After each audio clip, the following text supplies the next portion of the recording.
berinisiatif juga untuk menambah ataupun membuat labor. Nanti akan terjun menggali kira-kira apa nanti yang harus digali, apa yang data yang harus diperoleh.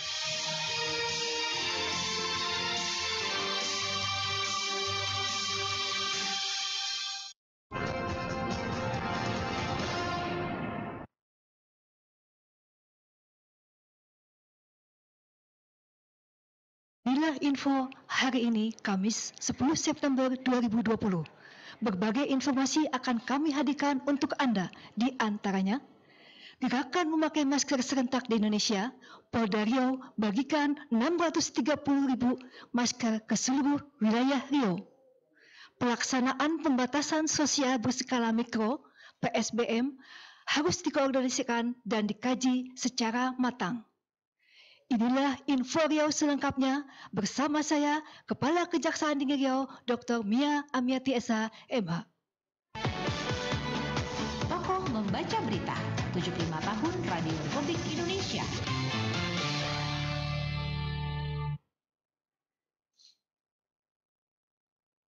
Saudara, gerakan memakai masker serentak di Indonesia, Polda Riau berikan 630.000 masker ke seluruh wilayah Riau.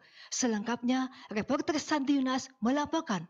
Gerakan memakai masker serentak dilaksanakan hari ini se-Indonesia. Untuk di wilayah Polda Riau, puncak kegiatan dilaksanakan di halaman supermarket di kawasan Panam, Pekanbaru. Polda Riau membagikan 630.000 masker yang disebar ke 12 kabupaten kota di wilayah Riau. Kapolda Riau Irjen Pol Agung Setia Imam Effendi dalam kegiatan tersebut mengatakan pembagian masker ini untuk menekan angka penyebaran COVID-19.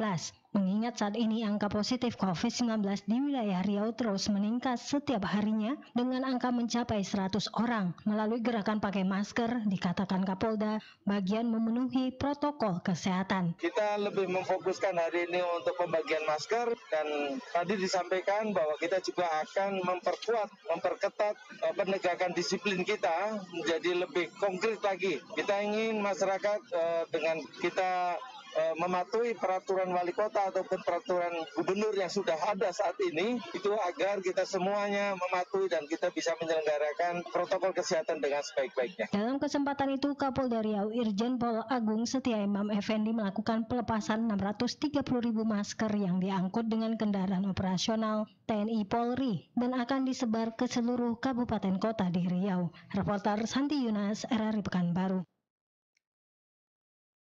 Kejaksaan Tinggi Riau ingatkan bakal calon pilkada melaksanakan politik secara fair play.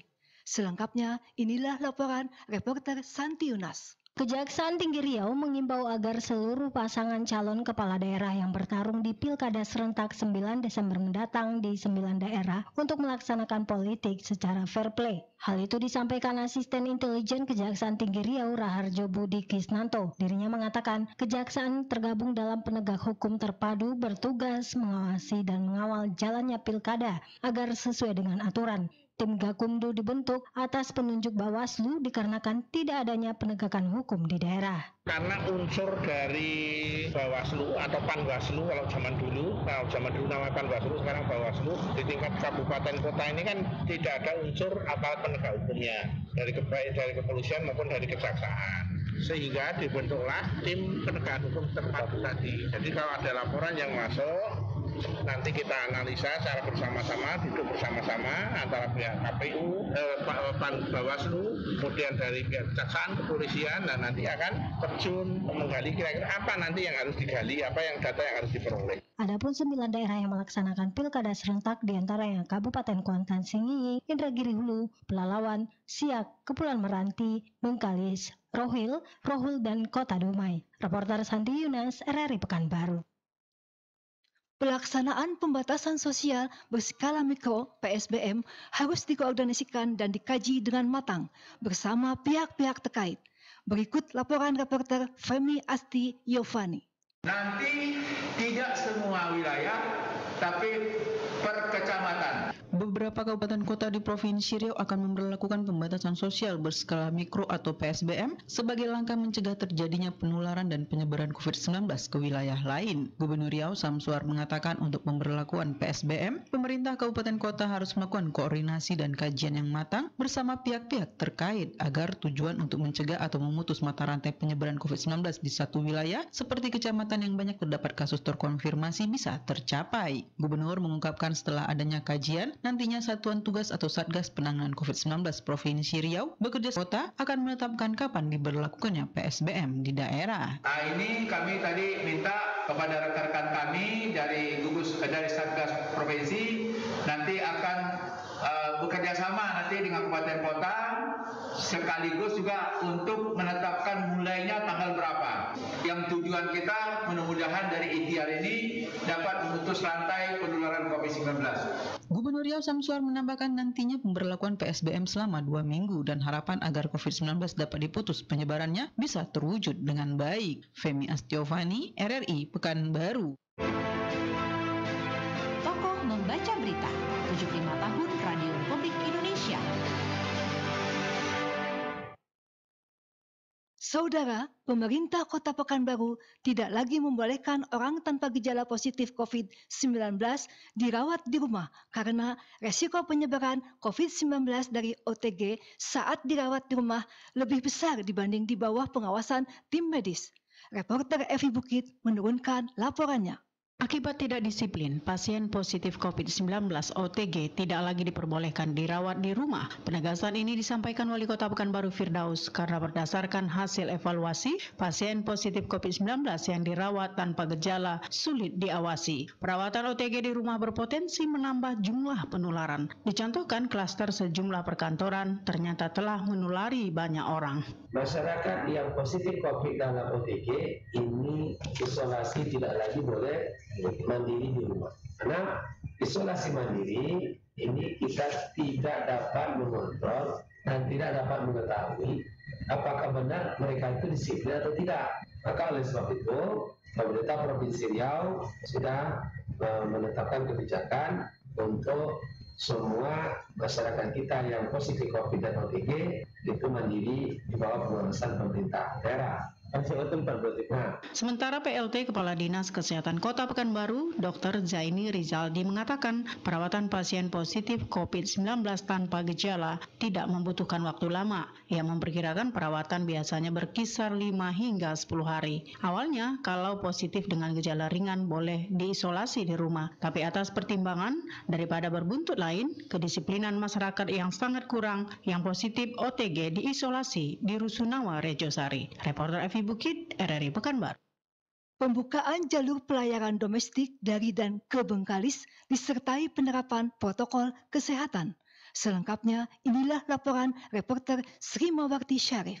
Aktivitas moda transportasi laut domestik dari Bengkalis ke Dumai dan Batam yang terhenti sejak Maret 2020 lalu akibat pandemi COVID-19 kini sudah dibuka kembali. Acin, salah satu operator kapal feri di Bengkalis, kepada RRI menjelaskan, rute pelayaran domestik dari Bengkalis menuju ke Batam dan Dumai sudah mulai berjalan sejak 24 Agustus lalu. Tanggal 25 kemarin mulai start, 24 dari Batam, 25 mulai dari Dumai. Sampai ke Batam, sampai ke Sinang, Sepanjang, sama Balai, Batam, Sinang, kemarin. 330. PP kami 64. Dijelaskan Acin, pihaknya tetap menerapkan protokol kesehatan sebelum dan saat dalam pelayaran. Penumpang harus memakai masker serta menjaga jarak. Dan sebelum berangkat harus menunjukkan surat keterangan bebas COVID-19 atau bukti rapid test dengan hasil non-reaktif. Penyemprotan disinfektan juga dilakukan secara rutin pada setiap pelayaran. Sementara itu, Sekretaris Dinas Perhubungan Bengkalis Sul Asri membenarkan telah dibukanya kembali sejumlah rute pelayaran domestik dari dan ke pelabuhan di Bengkalis. Dijelaskannya, tidak semua pelayaran mewajibkan untuk menunjukkan hasil rapid test COVID-19. Modern persyaratan yang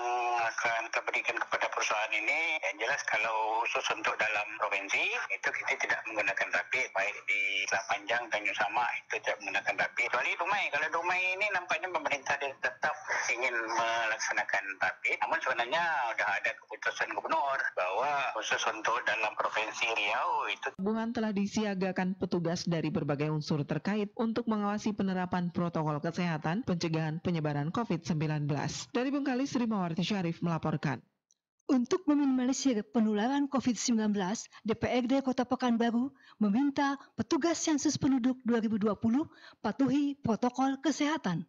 Laporan selengkapnya disampaikan reporter Murni Muhar. Meski pandemi COVID-19 belum usai, namun sensus penduduk 2020 tetap berlangsung. Mulai 1 September lalu, petugas sensus telah berkeliling melakukan sensus kepada masyarakat. Hal ini mendapat perhatian dari kalangan legislatif Kota Pekanbaru. Wakil Ketua DPRD Kota Pekanbaru Nofrizal mengatakan, untuk mengurangi interaksi dengan masyarakat, petugas terlebih dahulu mendatangi Ketua RT setempat sebelum melakukan sensus. Melalui Ketua RT setempat, petugas memastikan terlebih dahulu keberadaan penduduk secara pasti di wilayah tersebut. Selain itu, petugas juga harus mengenakan alat pelindung diri APD lengkap seperti menggunakan masker, sarung tangan, face shield, serta menjaga jarak. Sensus data dan surat tugas beserta pemberitahuan ke RT RW. Kalau perlu didampingi oleh RT RW setempat supaya nanti tidak ditolak oleh masyarakat. Nofrizal juga menghimbau masyarakat untuk memberikan data-data dan informasi yang benar kepada petugas. Sementara untuk petugas sensus di lapangan harus teliti dan jeli. Jangan sampai ada masyarakat yang tidak disensus. Reporter Murni Muhar, RRI Pekanbaru. Tokoh membaca berita, 75 tahun Radio Republik Indonesia. Peserta Pilkada tahun 2020 Kabupaten Bengkalis gelar deklarasi kepatuhan protokol kesehatan yang dipusatkan di lapangan Tugu Bengkalis. Muhammad Fiza menurunkan laporannya. Pelaksana Harian atau PLH Bupati Bengkalis memberikan apresiasi kepada Polres Bengkalis atas kegiatan pembagian masker secara serentak serta kampanye jaga jarak dan hindari kerumunan. Hal ini disampaikan saat menghadiri kegiatan pembagian masker serta deklarasi kepatuhan protokol kesehatan dalam rangka Pilkada tahun 2020 di Kabupaten Bengkalis. Dalam sambutan yang disampaikan Bustami Haye, turut disampaikan 3 poin penting arahan dari Presiden Joko Widodo saat rapat terbatas secara video conference yang membahas persiapan Pilkada serentak pada 8 September 2020 lalu. Pada kesempatan tersebut, Bapak Insinyur Haji Joko Widodo memberikan arahan terkait pelaksanaan protokol kesehatan pada saat proses pilkada sebagai berikut. Pertama, keselamatan dan kesehatan masyarakat adalah segala-galanya. Jadi, protokol kesehatan tidak ada tawar-menawar. Kedua, keberhasilan untuk keluar dari berbagai risiko akibat pandemi adalah jika berhasil menangani masalah kesehatan atau bisa menangani permasalahan pandemi. Untuk itu, Presiden menekankan bahwa kedisiplinan penerapan protokol kesehatan dalam pelanggaran pilkada harus dilakukan, ditegakkan, dan tidak ada tawar-menawar. Kegiatan yang diselenggarakan Polres Bengkalis tersebut dilaksanakan di lapangan Tugu Bengkalis Kamis pagi. Usai pelaksanaan apel kesiapan dilanjutkan dengan pembagian masker kepada organisasi komunitas sepeda motor yang ada di Bengkalis, perguruan tinggi, dan juga lainnya. Selanjutnya pembacaan deklarasi secara bersama dan penandatanganan deklarasi. Usai kegiatan tersebut turut dilepas mobil operasional baik dari polisi, TNI, BPBD, Damkar untuk menyalurkan masker kepada masyarakat di titik yang telah ditentukan. Sementara itu PLH Bupati Bengkalis bersama Forkopimda juga berkesempatan membagikan masker di pos pemantauan di area wajib masker di samping lapangan Tugu Bengkalis. Reporter RRI Muhammad Fiza melaporkan. Kita beralih ke berita olahraga. Saudara, sebanyak 224 karateka ambil bagian dalam Open Online Turnamen Karate Wali Kota Pekanbaru Cup 2020 yang akan berlangsung 11 hingga 13 September 2020. Inilah laporan reporter Ririn Ayunda.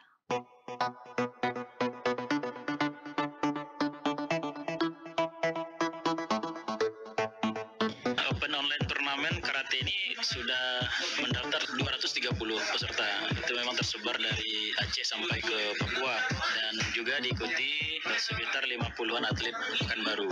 Sebanyak 224 karateka ambil bagian dalam Open Online Turnamen Karate Wali Kota Pekanbaru Cup 2020 yang akan berlangsung 11 hingga 13 September 2020.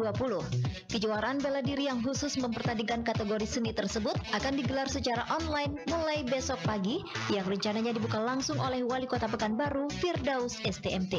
Ketua KONI Kota Pekanbaru Anis Murzil mengatakan untuk technical meeting digelar hari ini secara virtual.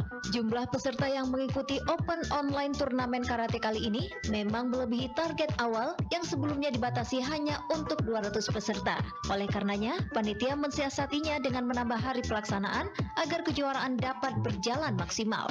Para peserta yang mengikuti kejuaraan berasal dari perguruan karate serta forki berbagai provinsi di tanah air.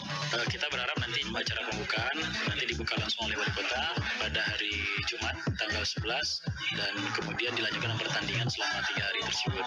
Ini menjadi salah satu cara kita untuk tetap melaksanakan kegiatan atau kompetisi di era pandemi COVID ini. Kita sebenarnya memang ini melebihi target, makanya kemarin Dewan Juri, Dewan Wasit sempat kaget juga untuk mengatur jadwal. Maka yang harusnya kita lakukan 2 hari, Sabtu Minggu, kita majukan menjadi 3 hari, Jumat, Sabtu, Minggu. Nah, itu antisipasi kita supaya nanti semua selesai tepat waktu. Dalam Open Online Turnamen Karate Wali Kota Cup 2020 ini akan mempertandingkan nomor kata atau seni dengan 5 kelas, yakni pra-pemula usia 10 hingga 12 tahun, pemula usia 13 tahun, kadet usia 13 hingga 14 tahun, junior usia 16 hingga 17 tahun, dan senior usia 18 tahun ke atas. Demikian, Ririn Ayunda melaporkan. Saudara, informasi olahraga tadi mengakhiri Info Riau hari ini, Kamis 10 September 2020. Terima kasih Anda sudah bersama kami. Saya, Dr. Mia Amiati SHMH beserta seluruh kerabat kerja yang bertugas undur diri. Selamat sore dan sampai jumpa.